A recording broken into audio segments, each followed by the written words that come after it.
3 times in today's reading from Psalm 116, the psalmist states that he will perform certain actions of worship and devotion to God in the midst of the watching people.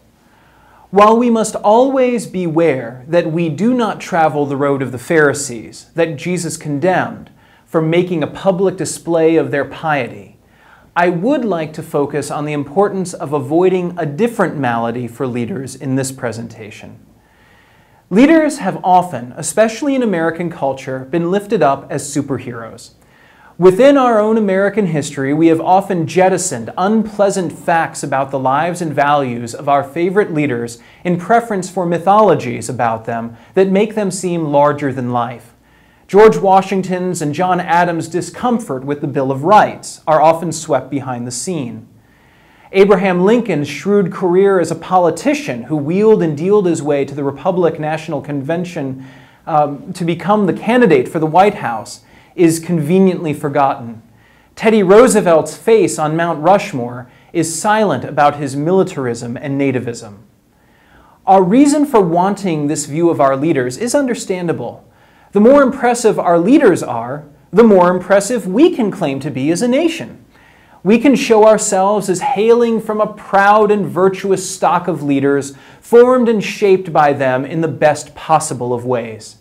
To acknowledge their flaws and especially their vices is uncomfortable because it reflects not only on them, but on our own view of ourselves. The same logic often leads people in the church to desire that its leaders be superheroes. As Methodists, we have our own mythology about John Wesley, Francis Asbury, and the early circuit riders.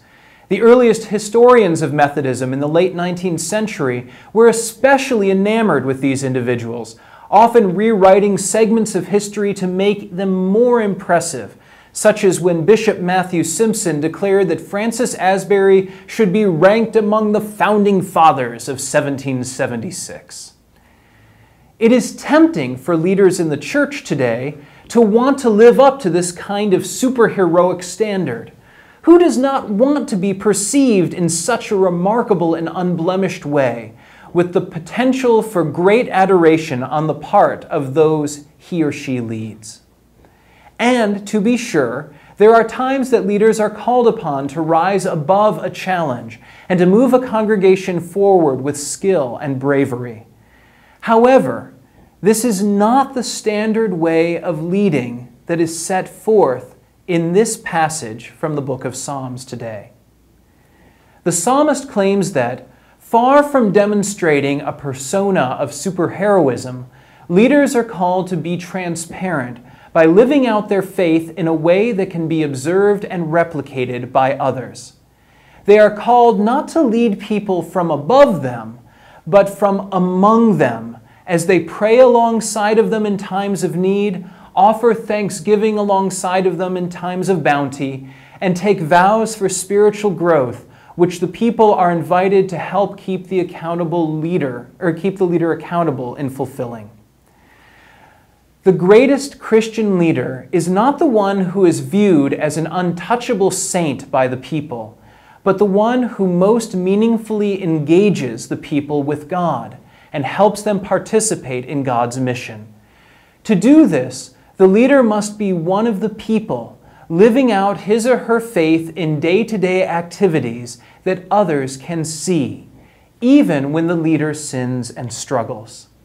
Such a leader may not be one who makes the congregation feel as though it is the noblest or most heroic of peoples, but such a leader will help the congregation think about themselves as those who seek to weave their daily lives into the purposes of God without fear that they will be rejected if they fail or sin along the way.